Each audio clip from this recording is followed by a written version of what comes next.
Assalamualaikum anak-anak hebat, apa kabar? Semoga selalu dalam keadaan sehat dan dilindungi oleh Allah Subhanahu wa Ta'ala. Amin. Hari ini kita akan mempelajari PKN materi hak, kewajiban, dan tanggung jawab. Sebelum belajar, marilah kita berdoa terlebih dahulu.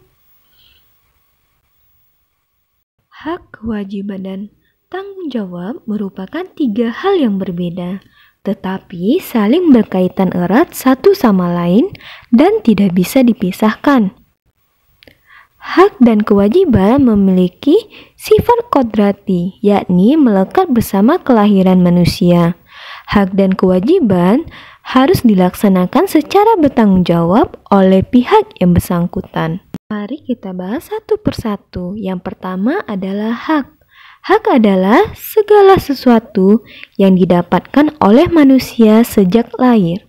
Berikut adalah hak sebagai seorang anak, yaitu hak untuk bermain, hak untuk mendapatkan pendidikan, hak untuk mendapatkan pelindungan, hak untuk mendapatkan identitas, hak untuk mendapatkan status kebangsaan, hak untuk mendapatkan makanan, hak untuk mendapatkan akses kesehatan, hak untuk mendapatkan hiburan, hak untuk mendapatkan kesamaan, dan hak untuk berperan dalam pembangunan. Nah, inilah hak kita sebagai seorang anak.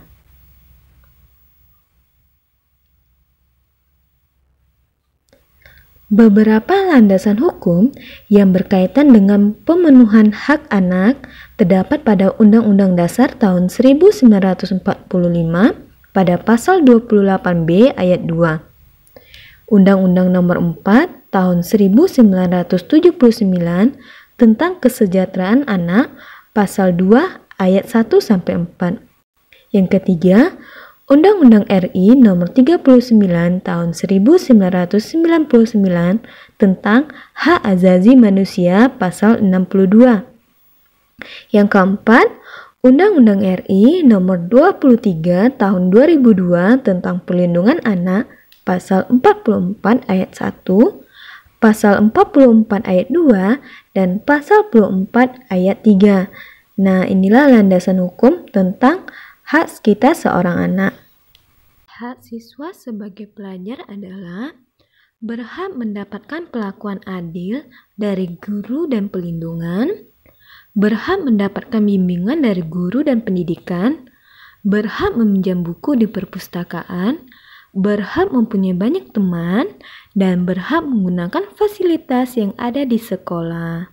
Selanjutnya, hak sebagai warga negara, hak atas pekerjaan dan penghidupan yang layak.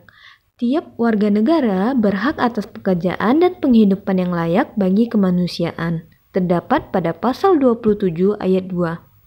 Yang kedua, hak untuk hidup mempertahankan kehidupan. Setiap orang berhak untuk hidup serta berhak mempertahankan hidup dan kehidupannya, terdapat pada pasal 28A. Yang ketiga, hak untuk membentuk keluarga dan melanjutkan keturunan melalui perkawinan yang sah pada pasal 28 ayat 1. Yang keempat, hak atas kelangsungan hidup. Setiap anak berhak atas kelangsungan hidup, tumbuh, dan berkembang. Yang kelima, hak untuk mengembangkan diri dan melalui pemenuhan kebutuhan dasarnya, dan berhak mendapatkan pendidikan, ilmu pengetahuan dan teknologi, seni dan budaya demi meningkatkan kualitas hidupnya demi kesejahteraan hidup manusia terdapat pada pasal 28C ayat 1. Kita lanjut. Hak sebagai warga negara yang keenam adalah hak untuk memajukan dirinya dalam memperjuangkan hak secara kolektif untuk membangun masyarakat, bangsa, dan bernegara, terdapat pada pasal 28C ayat 2. Selanjutnya, hak atas pengakuan, jaminan, pelindungan, dan kepastian hukum yang adil, serta perlakuan yang sama di depan hukum, terdapat pada pasal 28D ayat 1. Dan yang terakhir, hak untuk mempunyai hak milik pribadi, hak untuk hidup, hak untuk tidak disiksa, hak kemerdekaan pikiran, dan hak hati nurani, hak beragama, dan hak untuk tidak diperbudak. Kita masuk ke materi kedua adalah kewajiban. Apa itu kewajiban? Anak-anak pasti tahu apa itu kewajiban. Kewajiban adalah segala sesuatu yang harus dilaksanakan oleh seseorang. Berikutnya, kewajiban seorang anak. Kewajiban belajar, kewajiban membantu orang tua, kewajiban untuk menjalankan perintah agama. Kewajiban seorang anak pada pasal 46 ayat 1 Undang-Undang Nomor 1 Tahun 1974, kewajiban anak terhadap orang tua sebagai berikut. Anak wajib menghormati orang tua dan menaati kehendak mereka yang baik. Pada pasal 46 ayat 2 memuat ketentuan dan berkaitan dengan pasal 45 ayat 1 bahwa jika anak telah dewasa, ia wajib memelihara menurut kemampuannya orang tua dan keluarga dalam garis lurus ke atas bila mereka itu memerlukan bantuannya. Kita sebagai seorang pelajar harus mengikuti kewajiban sebagai pelajar. Yang pertama, siswa harus taat kepada guru dan kepala sekolah. 2. Ikut bertanggung jawab atas kebersihan, keamanan, dan ketertiban sekolah. 3. Ikut bertanggung jawab atas pemeliharaan gedung, halaman, perabotan yang ada di sekolah. 4. Membantu kelancaran pelajaran di kelas. 5. Ikut menjaga nama baik sekolah, guru maupun pelajar lainnya, baik di lingkungan sekolah maupun di lingkungan luar sekolah. Kewajiban sebagai pelajar selanjutnya, menghormati guru dan saling menghargai antar sesama murid, melengkapi diri dengan keperluan sekolah, ikut membantu agar tata tertib sekolah dapat berjalan dengan lancar, dan memakai pakaian seragam sekolah sesuai dengan hari yang telah ditentukan. Nah, inilah kewajiban kita sebagai seorang pelajar. Selanjutnya, kewajiban sebagai warga negara.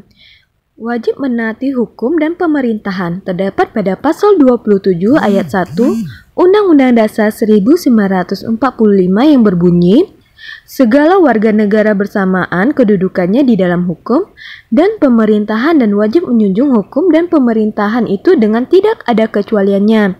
Yang kedua, wajib ikut serta dalam upaya pembelaan negara terdapat pada pasal 27 ayat 3 Undang-Undang Dasar 1945 mengatakan, setiap warga negara berhak dan wajib ikut serta dalam upaya pembelaan negara. Yang ketiga, wajib menghormati hak asasi manusia orang lain terdapat pada pasal 28J ayat 1 mengatakan, setiap orang wajib menghormati hak asasi manusia orang lain. Yang keempat, wajib tunduk kepada pembatasan yang ditetapkan dengan undang-undang terdapat pada pasal 28J ayat 2 mengatakan, dalam menjalankan hak dan kebebasannya, setiap orang wajib tunduk kepada pembatasan yang ditetapkan dengan undang-undang dengan maksud untuk menjamin pengakuan serta penghormatan atas hak kebebasan orang lain dan untuk memenuhi tuntutan yang adil sesuai dengan pertimbangan moral, nilai-nilai agama, keamanan, dan ketertiban umum dalam suatu masyarakat demokratis. Yang keenam, wajib ikut serta dalam usaha pertahanan dan keamanan negara. Terdapat pada pasal 30 ayat 1 Undang-Undang Dasar 1945 mengatakan, tiap-tiap warga negara berhak dan wajib ikut serta dalam usaha pertahanan dan keamanan negara. Kita masuk ke materi yang ketiga, tanggung jawab. Apa yang disebut dengan tanggung jawab?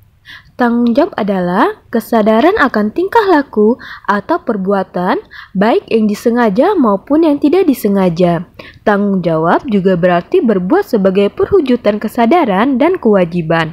Berikut Ustazah akan memberikan contoh tanggung jawab kita sebagai seorang anak.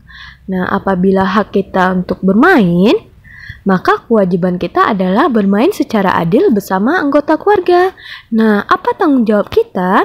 Tanggung jawabnya adalah membereskan mainan yang sudah digunakan. Contoh yang kedua adalah tanggung jawab kita sebagai seorang pelajar. Nah, apa hak kita sebagai pelajar? Mendapatkan pendidikan yang layak. Bagaimana kewajiban kita? Belajar dengan baik. Nah, apa tanggung jawab kita? Harus mengerjakan tugas dengan tepat waktu.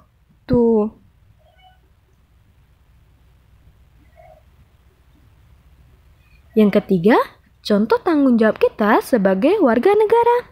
Apa hak kita? Hak kita berhak atas pekerjaan dan penghidupan yang layak bagi kemanusiaan. Nah, bagaimana dengan kewajiban kita? mencari pekerjaan yang layak sesuai dengan kemampuan diri kita. Nah, apa tanggung jawab kita? Tanggung jawab kita bekerja dengan sungguh-sungguh. Nah, apa akibatnya jika kita tidak memiliki rasa tanggung jawab? Yang pertama, kita tidak dipercayai lagi oleh seseorang. Yang kedua, kita tidak dihargai lagi. Yang ketiga, timbulnya banyak permasalahan.